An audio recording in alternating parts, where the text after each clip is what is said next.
السلام علیکم ورحمۃ اللہ وبرکاتہ۔ الحمد للہ رب العالمین، والصلاة والسلام علی اشرف الانبیاء والمرسلین، وعلی نبینا محمد صلی اللہ علیہ وسلم، وعلی آلہ وصحبہ اجمعین، ومن تبعہم بإحسان الی یوم الدین، اما بعد۔ معزز ناظرین، آپ سبھی کا استقبال ہے ہمارے اس خصوصی درس کتاب التوحید میں باذن اللہ۔ آج کا یہ جو ہمارا درس ہے، یہ درس نمبر 7 ہے، کہ جس میں صاحب کتاب نے اس درس کا یہ عنوان قائم کیا ہے۔ وہ کہتے ہیں کہ باب من الشرک لبس الحلقۃ والخیط ونحوہما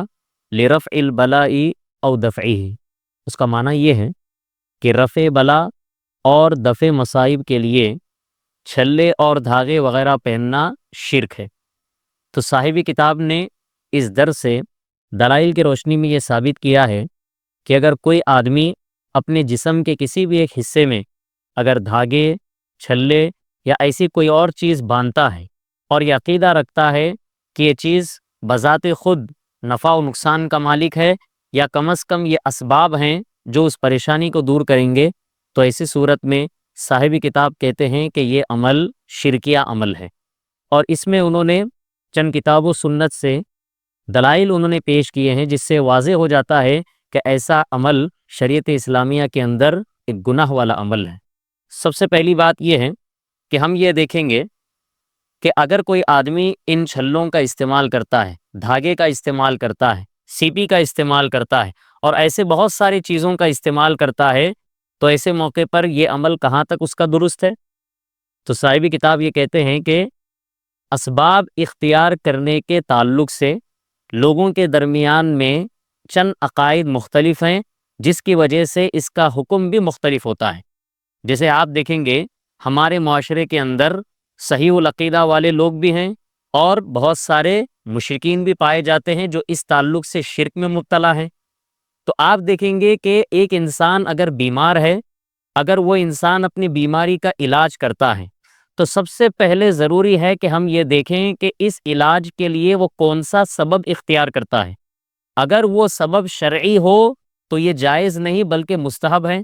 اور اگر یہ سبب حسی ہو، مطلب یہ ہے کہ وہ دوا کا استعمال کرتا ہے، تب یہ چیز جائز ہوگی۔ لیکن اس کے علاوہ ہٹ کر کے اگر کوئی انسان کسی چیز کو اپنی طرف سے سبب بنا لے، جس چیز کو کہ اللہ تعالیٰ نے قرآن و حدیث کے اندر سبب نہیں بنایا، تو ایسے موقع پر یہ چیز شرک ہوگا۔ جسے ہم دیکھیں صحیح العقیدہ لوگوں کا کیا کہنا ہے، کیا ماننا ہے، وہ یہ مانتے ہیں کہ جو اللہ سبحانہ و تعالیٰ نے جس چیز کو سبب مانا اور اس کا ذکر قرآن و حدیث کے اندر ہے، تو اسی پر اگر یہ لوگ باقی رہتے ہیں، اللہ سبحانہ و تعالیٰ ہی کو نفع اور نقصان کا مالک سمجھتے ہیں، تو یہ صحیح العقیدہ والے لوگ ہیں۔ اس کے علاوہ آپ دیکھیں کہ یہ چھلا دھاگا استعمال کرنا کب شرک ہوگا، تو اس حوالے سے اہل علم نے یہ بات ذکر کی کہ یہ کبھی شرک اکبر ہوتا ہے اور کبھی یہ شرک اصغر بھی ہوتا ہے۔ شرک اصغر کب ہوگا؟ کہا کہ ایک انسان اس کو سبب سمجھے، یعنی مثال کے طور پر اپنے کلائی میں یہاں پر اگر کوئی کڑھا پہنتا ہے، پیتل کا ہو، تانبے کا ہو، لوہے کا ہو، یا اگر اس جگہ پر اگر دھاگا باندھتا ہے، کمر پر دھاگا باندھتا ہے، پیر پر دھاگا باندھتا ہے، یا کوئی اور چیز کو وہ اپنے بدن پر لگاتا ہے، پہنتا ہے، تو ایسے موقع پر اگر وہ اس چیز کو سبب سمجھ رہا ہے کہ یہ سبب ہے جو اس کی بیماری کو دور کر دے گا، اس کو نظر بد سے بچائے گا، اس کو بلاؤں سے اس کو محفوظ رکھے گا، تو ایسے موقع پر یہ چیز شرک اصغر ہوگی، کیونکہ اللہ سبحانہ و تعالیٰ نے ان تمام چیزوں کو اسباب قرار نہیں دیا، تو کوئی انسان اس کو سبب سمجھے گا تو اسی کو کہتے ہیں شرک، لیکن یہ شرک اصغر ہے۔ لیکن یہ شرک اکبر میں کب تبدیل ہوتا ہے؟ آدمی ان تمام چیزوں کا استعمال کرے، کڑا پہنے، تاگا پہنے، یا تمام یہ چیزیں پہننے کے بعد اس کا اگر عقیدہ یہ ہے کہ یہ تمام چیزیں بذات خود انسان کو نفع دیتی ہیں، بذات خود یہ نقصان کا مالک ہے، نقصان کی اس کے اندر صلاحیت ہے، تو ایسے موقع پر وہ اللہ کے ساتھ شرک کر رہا ہے، اور یہ شرک اکبر کا ارتکاب ہے، یہ انسان نعوذ باللہ مشرک قرار پائے گا۔ تو ایسے موقع پر ہمیں صحیح العقیدہ والے لوگوں کے ساتھ ہونا ہے، اور ایسے موقع پر ہم اسباب صرف انہی کو سمجھیں گے جن کو اللہ سبحانہ و تعالیٰ نے قرآن و حدیث کے اندر بیان کیا، نبی صلی اللہ علیہ وسلم نے حدیثوں کے اندر واضح فرمایا ہے۔ اب اس کے حوالے سے سب سے پہلی آیت کریمہ جو صاحب کتاب نے پیش کی وہ سورہ زمر کی آیت نمبر 38 ہے۔ اللہ سبحانہ و تعالیٰ نے اس آیت کریمہ کے اندر فرمایا، اللہ نے کہا قل افرأیتم ما تدعون من دون اللہ ان ارادنی اللہ بضر هل ہن کاشفات ضرہ۔ اللہ سبحانہ و تعالیٰ نے نبی صلی اللہ علیہ وسلم سے خطاب کرتے ہوئے کہا، اے نبی صلی اللہ علیہ وسلم آپ کہہ دیجئے لوگوں سے کہ اگر اللہ سبحانہ و تعالیٰ میرے ساتھ نقصان کا ارادہ کرے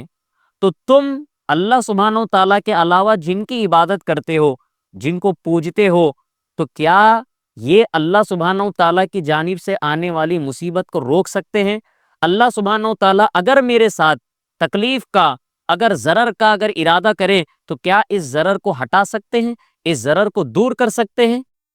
تو ظاہر سی بات ہے، جواب یہ ہے کہ یہ اللہ تعالیٰ کے علاوہ کوئی مصیبتوں کو ٹال نہیں سکتا، اللہ تعالیٰ کے علاوہ کوئی مصیبتوں کو دور نہیں کر سکتا۔ تو اسی سے معلوم ہوا کہ نفع اور نقصان کا مالک صرف اللہ سبحانہ و تعالیٰ ہے۔ اللہ کے علاوہ یا اللہ کے ساتھ کسی اور کو یہ سمجھنا کہ وہ نفع نقصان کا مالک ہے، تو ایسے موقع پر یہ انسان اللہ کے ساتھ شرک کر رہا ہے، یہ انسان مشرک ہے۔ تو اس آیت کریمہ کے اندر صاحب کتاب نے یہی دلیل پیش کی۔ اب اس حوالے سے ایک اور حدیث ہے جس کی سند بالکل حسن ہے۔ ایک حدیث ہے کہ جس کے اندر عمران ابن حسین رضی اللہ تعالیٰ عنہ راوی حدیث ہے، مسند احمد کی حدیث ہے کہ جس میں وہ کہتے ہیں کہ نبی صلی اللہ علیہ وسلم نے ایک شخص کے ہاتھ میں پیتل کا ایک کڑھا دیکھا، تو نبی علیہ الصلوۃ والسلام نے اس شخص سے یہ سوال کیا، آپ نے پوچھا ما ہذہ، کہا کہ اے شخص یہ بتا کہ یہ تیرے ہاتھ میں یہ کڑھا کیا ہے، یہ کڑھا کس چیز کا ہے؟ تو فوراً اسی صورت میں وہ شخص نے کہا من الواہنہ، تو اس نے کہا کہ ایک بیماری ہے، اس بیماری کے دور کرنے کے لیے میں نے اس سبب کو اختیار کیا ہے اور یہ پیتل کا کڑا میں نے اپنے ہاتھ پہ باندھا ہے۔ تو نبی صلی اللہ علیہ وسلم نے فوراً جیسے ہی آپ نے اس کی زبان سے یہ الفاظ سنے، آپ نے فوراً اسے حکم دیا، آپ نے کہا انزہا، کہ فوراً اس کو نکال پھینکو، فإنہا لا تزیدک الا وہنا، اور نبی علیہ الصلوۃ والسلام نے کہا کہ تمہاری بیماری یہ دور کرنے والی چیز نہیں ہے بلکہ تمہاری بیماری میں مزید اضافہ کرنے والی چیز ہے۔ اور آگے آپ نے فرمایا فإنک لو مت وہی علیک ما افلحت ابدا، نبی علیہ الصلوۃ والسلام نے کہا کہ اے شخص اگر تو اسی حالت پر اگر مر گیا، انتقال کر گیا کہ یہ کڑھا تیرے ہاتھ میں ہی رہا اور اس عقیدے پر اگر تو مر گیا تو سن لے کہ تو کبھی بھی کامیاب نہیں ہو سکے گا، کبھی فلاح اور کامرانی سے ہمکنار نہیں ہو سکے گا۔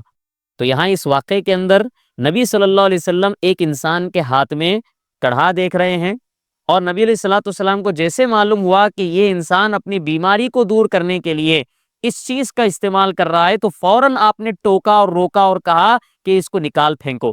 تو مسئلہ یہ معلوم ہوا کہ یہ جو کڑھا عام طور پہ پہنا جاتا ہے تو یہ سبب اللہ تعالیٰ نے قرآن و حدیث کے اندر بیان نہیں کیا، نبی صلی اللہ علیہ وسلم نے ان تمام چیزوں سے بلکہ روکا ہے، اور آپ نے بتایا کہ یہ سبب نہیں بن سکتے ہیں، نہ شرعی اعتبار سے بن سکتے ہیں نہ حسی اعتبار سے بن سکتے ہیں۔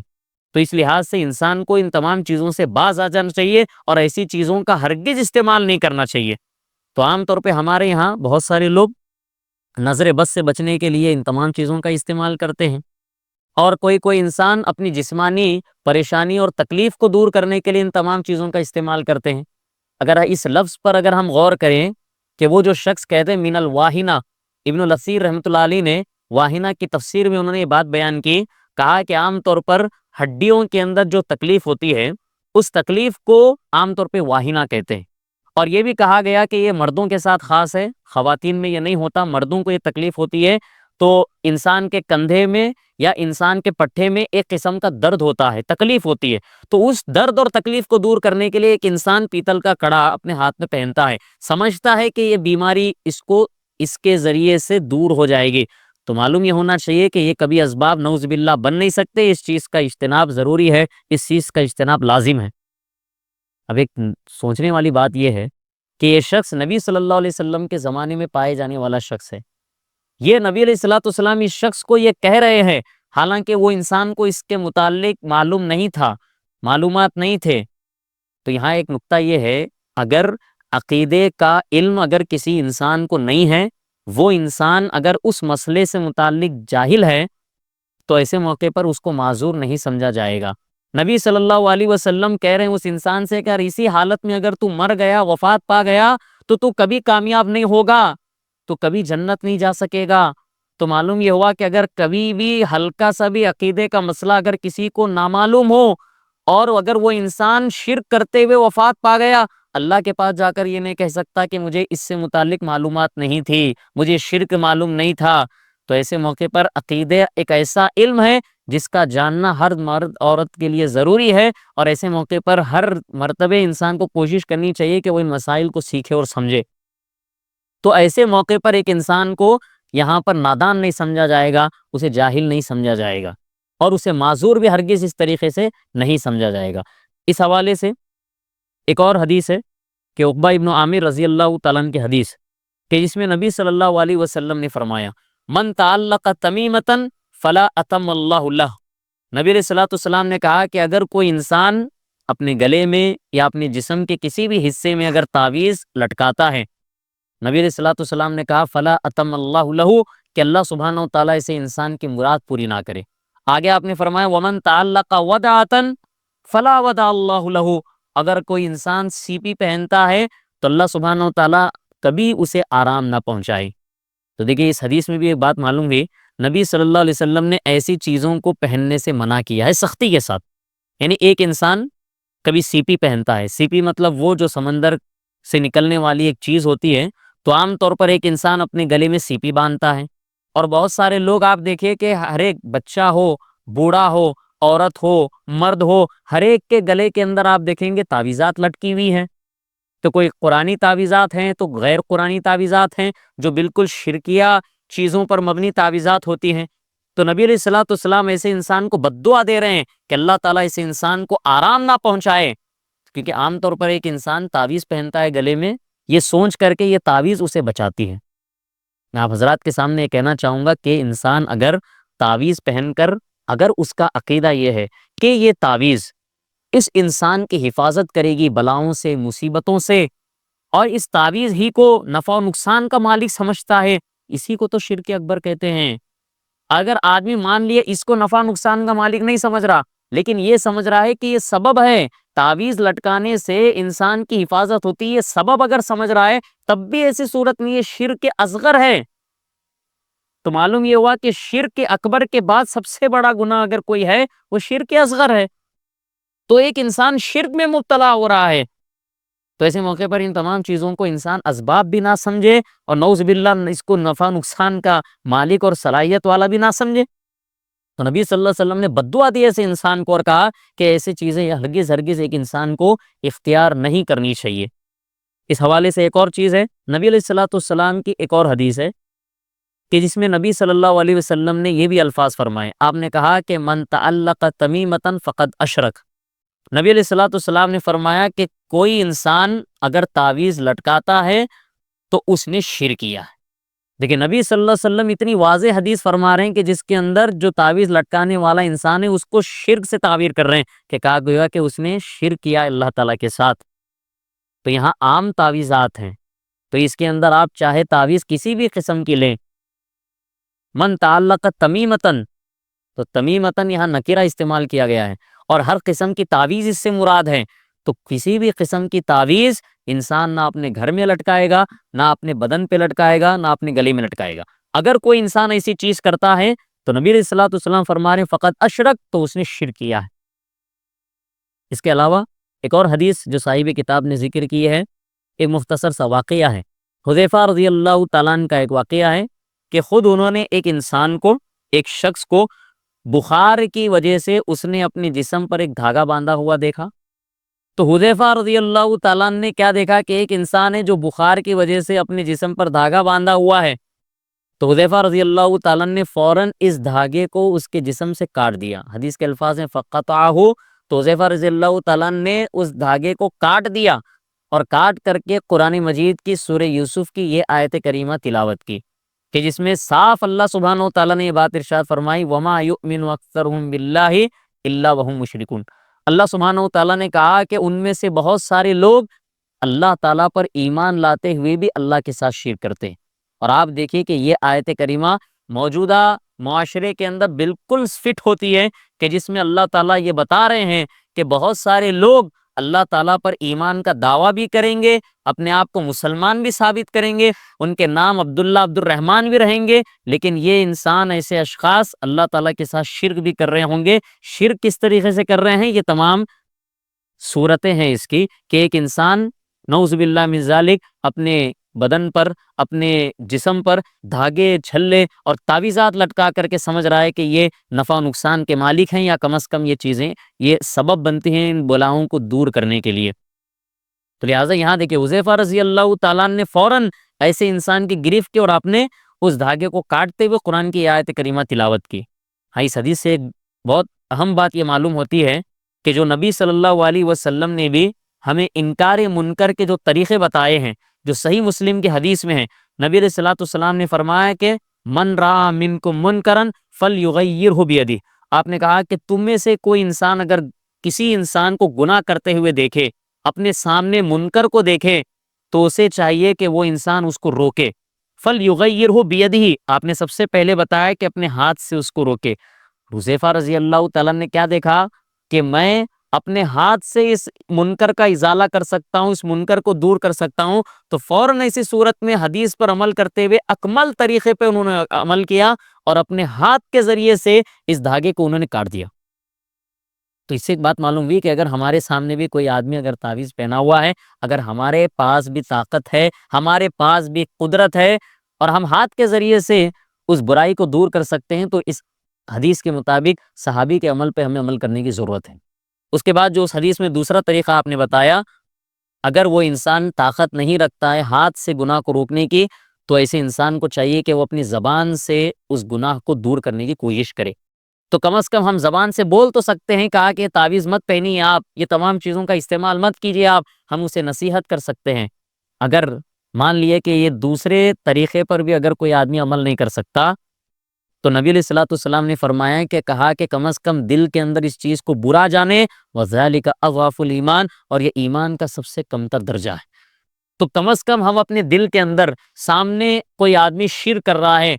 یا بدعت اور خرافات کوئی آدمی سامنے سے کر رہا ہے، تو کم از کم اس شرک اور اس بدعت اور ایسے انسان کی برائی کو اپنے دل کے اندر کم از کم محسوس کرنا چاہیے، تاکہ ہم ایمان والے کم از کم باقی رہ سکیں۔ تو آپ دیکھیے کہ یہ جو سارے دلائل صاحب کتاب نے ذکر کیے ہیں، ان کا خلاصہ یہی ہے، کہا کہ ایک انسان ان تمام چیزوں کا اگر استعمال کرے گا، اس کی نیت کیا ہے؟ اگر کوئی مصیبت نہیں آئی ہے تو آنے سے پہلے پہن کر کے دور کرے، یا آدمی مصیبت آنے کے بعد ان کا استعمال کرے گا، ہر دو صورت کے اندر ان تمام چیزوں کو اسباب سمجھنا شرک اصغر ہے، اور ان تمام چیزوں کو بذات خود نفع و نقصان کا مالک سمجھنا یہ شرک اکبر ہے، جو انسان کو اسلام کے دائرے سے خارج کر دیتا ہے، اور ایسے موقع پر یہ انسان ہمیشہ ہمیشہ کے لیے نعوذ باللہ جہنم کے اندر داخل ہوگا، اور جنت ایسے انسان کے اوپر حرام کر دی جائے گی۔ تو آخر میں اللہ سے دعا کرتے ہیں کہ اللہ سبحانہ و تعالی ہم سب کو، آپ سب کو یہ شرک اور ان تمام چیزوں سے اللہ تعالی ہم سب کی حفاظت فرمائے۔ اللہ سبحانہ و تعالی معاشرے میں پائے جانے والے شرک کا اللہ تعالی خاتمہ فرمائے۔ اللہ سبحانہ و تعالی ہم کو ہر قسم کے گناہ سے، شرک سے، نفاق سے اور ہر قسم کے نافرمانی سے اللہ تعالی ہم سب کی، آپ سب کی حفاظت فرمائے۔ آمین۔ وصلی اللہ علی نبینا محمد وعلی آلہ وصحبہ اجمعین۔ السلام علیکم ورحمۃ اللہ وبرکاتہ۔